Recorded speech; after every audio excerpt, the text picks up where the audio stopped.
కూటమి ప్రభుత్వం అధికారంలోకి వచ్చిన తర్వాత జనసేన నిర్వహిస్తున్న ఆవిర్భావ సభ ఇది. అత్యంత ప్రతిష్టాత్మకంగా నిర్వహిస్తున్న ఈ సభని చిత్రాడ వేదికగా జరుగుతున్నటువంటి ఈ సభ మీద భారీ అంచనాలు అయితే జన సైనికుల్లో నెలకొని ఉన్నాయి.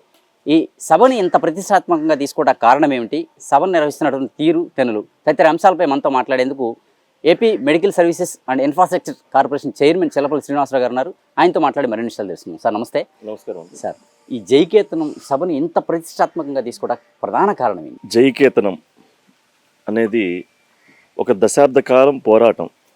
పవన్ కళ్యాణ్ గారు జనసేన పార్టీ స్థాపించి 2014లో పదవుల కోసం కాదు, ఆంధ్ర రాష్ట్ర భవిష్యత్తు కోసం నేను జనసేన పార్టీని పెట్టాను. ఏనాడు కూడా నేను ఏ పదవి ఆశించలేదు పవన్ కళ్యాణ్ గారు.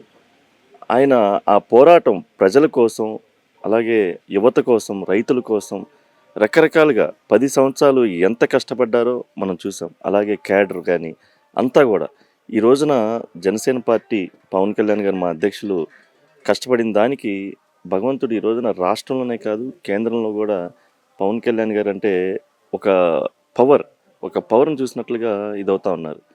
ఈ యొక్క సందర్భంగా మేమంతా కలిసి క్యాడర్ అంతా కూడా పవన్ కళ్యాణ్ గారిని రిక్వెస్ట్ చేసుకొని ఒక సంబరాలు చేసుకోవాలి, పండగ వాతావరణం చేసుకోవాలనే ఒక దీంతో జనసేన పార్టీ చేస్తుంది కాదు, క్యాడర్ చేస్తుంది ఈ పండగ. జన సైనికులు, వీర మహిళలు వీళ్ళంతా కలిసికట్టుగా చేస్తున్నటువంటి సంబరాలు. ఇంకా అవి ఎలా ఉంటాయో చూడండి. ఒక్క మనిషి ఆదేశిస్తే కొన్ని లక్షల మంది కదులుతారు. కానీ ఈ రోజున ఈ జయ కేతనం సభ కొన్ని లక్షల మంది కంకణ కట్టుకొని చేస్తున్న సభ. నిజంగా ఇది ఒక నభూతో నభవిష్యత్తులాగా జరగబోతూ ఉంది. అన్ని ఏర్పాట్లు పవన్ కళ్యాణ్ గారు, అలాగే మనోహర్ గారు ప్రతి అనుక్షణం పర్యవేక్షిస్తూ, మనోహర్ గారు అయితే గ్రౌండ్లో పర్యవేక్షిస్తూ ప్రతి అనుక్షణం ప్రతిదీ, అంబులెన్స్ దగ్గర నుంచి మెడికల్స్ కానీ, ఫుడ్ కానీ, వాటర్ కానీ, బటర్ మిల్క్ కానీ, అలాగే సెక్యూరిటీ వ్యవస్థ కానీ అన్ని రకాలుగా ఆయన దగ్గర నుంచి వస్తూ ఉన్నారు. నిజంగా ఈ సభ మాత్రం చాలా నభూతో నభవిష్యత్తులాగా జరగబోతోందని చెప్పి మేము చెప్తా ఉన్నాం. అంటే ఈ సభ వేదికగా పవన్ కళ్యాణ్ గారు ఏదైతే డిప్యూటీ సీఎం జనసేన అధ్యక్షులుగా ఉన్నారో పవన్ కళ్యాణ్ గారు ఎటువంటి సందేశం ఇచ్చే అవకాశం ఉంటుంది సార్? పవన్ కళ్యాణ్ గారు ఈ సందర్భంగా మనం ఎంత కష్టపడ్డాం, మనం ఆ కష్టపడ్డ దానికి ఫలితమే వచ్చింది. మనం ఇప్పుడు ఎంత బాధ్యతగా ఉండాలి ఇంకా. దేనికంటే 10 సంవత్సరాలు ప్రజల కోసం పోరాడాం, రాష్ట్రం కోసం పోరాడాం, ఒక ఉన్నతమైన ఆంధ్ర రాష్ట్రాన్ని ఒక ఉన్నతమైన భవిష్యత్తు కోసం పోరాడాం. ఈ పోరాటంలో భాగంగా ఈ రోజున పరిపాలనలో భాగస్వామ్యం వచ్చిన సందర్భంగా మనం ఏం చేయాలి, ప్రజలకి మనం ఎంత బాధ్యతగా ఉండాలి. ప్రతి ఒక్కళ్ళు జనసేన క్యాడర్ అయితేనేమి, నాయకులు అయితేనేమి, వీర మహిళలు అయితేనేమి ప్రతి ఒక్కళ్ళు ఎంత బాధ్యతగా పనిచేయాలి అని చెప్పి ఒక దిశానిర్దేశం ఉండబోతుంది అయితే నేను అనుకుంటున్నాను. దేనికంటే పవన్ కళ్యాణ్ గారు ఏ రోజు కూడా పదవి వచ్చింది మనం ఎంజాయ్ చేద్దాం, లేదంటే పదవితో ఒక అల్టిమేట్ ఇచ్చేద్దాం అనేది ఎప్పుడూ ఆశించరు. మనం దీనివల్ల ప్రజలకి మనం ఏమి ఇవ్వాలి, మనం మంచి పరిపాలన ఎలా అందించాలి, మనం ఎంత బాధ్యతగా ఉండాలి అనేది అయితే దిశానిర్దేశం ఉంటుందని చెప్పి నేను ఆశిస్తూ ఉన్నాను. అధికారం వచ్చిన తర్వాత ఏదైతే కూటమి ప్రభుత్వంలో మీరు భాగస్వామిగా ఉన్నారు, తొలి సభని ఇక్కడ ఈ ప్రాంతంలోనే ఎందుకు ఏర్పాటు చేసుకోవాలని ఆలోచన చేశారనేది కూడా మేము దానికైతే ఒక కారణం ఉంది.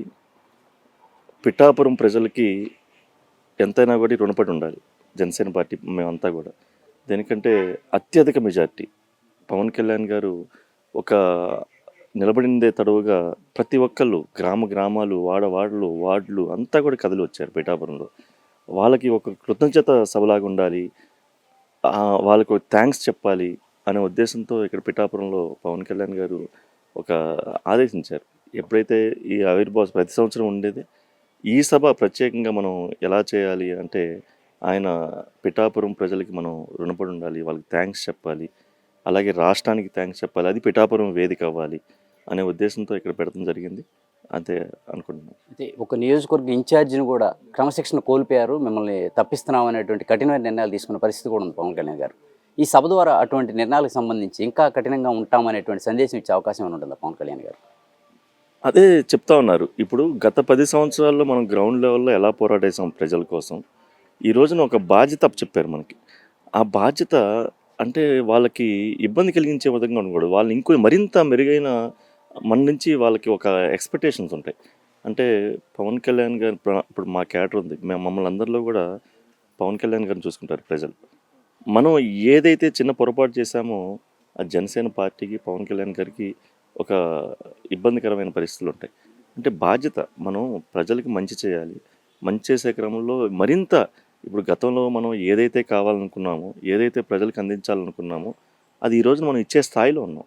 ఇచ్చే స్థాయిలో ఉన్నప్పుడు మనం ఇంకా డెవలప్మెంట్ ఉద్యోగస్తులైతేనేమి, ప్రజలైతేనేమి, ఇంకా మిగతా వివిధ వర్గాలందరినీ కూడా గౌరవించుకుంటూ వాళ్ళని మరింత సౌకర్యాలు కలిగించాలి తప్పితే ఏదన్నా చిన్న చిన్నవి జరిగుండొచ్చు. కానీ ఇలాంటివి మన సస్పెండ్ చేసినవి కానీ ఇవన్నీ ఏంటంటే మరింత మేమంతా ఒళ్ళు దగ్గర పెట్టుకొని ప్రజలకి బాధ్యతగా ఉండాలనే ఒక సూచన అయితే కనబడతా ఉందని నేను చెప్తాను. ఎవరైతే కూటమిలో ఉన్నటువంటి కీలక నేతలు కావచ్చు, బీజేపీ నుంచి, టీడీపీ నుంచి ఎవరైనా కీలక నేతలు హాజరయ్యే అవకాశం ఉంది సార్ ఈ సభకి? అది అంటే ఇంకా చెప్పలేమండి. దేనికంటే సెక్యూరిటీ ప్రాబ్లమ్స్ అవన్నీ ఉంటాయి. దేనికంటే పవన్ కళ్యాణ్ గారి సభ అంటేనే ఆయన బయటకు వచ్చి ఒక చెయ్యి ఊపితేనే కొన్ని వేల మంది ప్రతిస్పందనలు ఉంటాయి. అలాంటిది ఒక సభ పెడుతున్నామంటే పవన్ కళ్యాణ్ గారు అంటే అది ఆ, ప్రపంచంలోనే అలాంటి వ్యక్తి, అలాంటి క్రౌడ్ పుల్లరు. అంటే ఆయన చూస్తే ఒక పవరు. ఆయన చూస్తానికి వస్తారు. ఆయన చెప్పేదానికి సొంత డబ్బులు పెట్టుకొని రకరకాల పండగలు చేసుకుంటూ పిఠాపురం ఈ రోజున బయలుదేరిన పరిస్థితి. మంగళగిరి కానీ మొత్తం రాష్ట్రం అంతా బస్సులు, కార్లు, రైళ్ళు రకరకాల దాంట్లో వస్తూ ఉన్నారు. అంటే మరి అది నాయకులు ఎవరు వస్తారనే తెలియదు కానీ ముఖ్యంగా ఇది జనసేన పార్టీ పండగ. పండగ దాంట్లో మరి చెప్పలేము, మనకు తెలియదు. ఏదైతే జనసేన పార్టీ పండుగలాగా ఆవిర్భావ వేడుక నిర్వహించడం జరుగుతుంది. ఇదే సమయంలో క్రమశిక్షణకి మారుపేరుగా జనసేన నిలవాలనేటువంటి సందేశాన్ని పవన్ కళ్యాణ్ తప్పగా మరింతగా ఇస్తారని చెప్పినటువంటి ఆకాంక్షను అయితే చలపల్లి శ్రీనివాసరావు గారు చెప్తున్నటువంటి పరిస్థితి అయితే ఉంది. అలాగే జనసేన ఆవిర్భావ దినోత్సవ వేడుకకి భారీ స్థాయిలో ప్రజాస్పందన అయితే ఉంది. జన సైనికులు భారీగా తరలి వస్తారని కూడా చెప్తున్నారు. వీడియో జర్నలిస్ట్ రెహమాన్తో నాని, ఏపీ అమరావతి, అభినవ్ భారత్.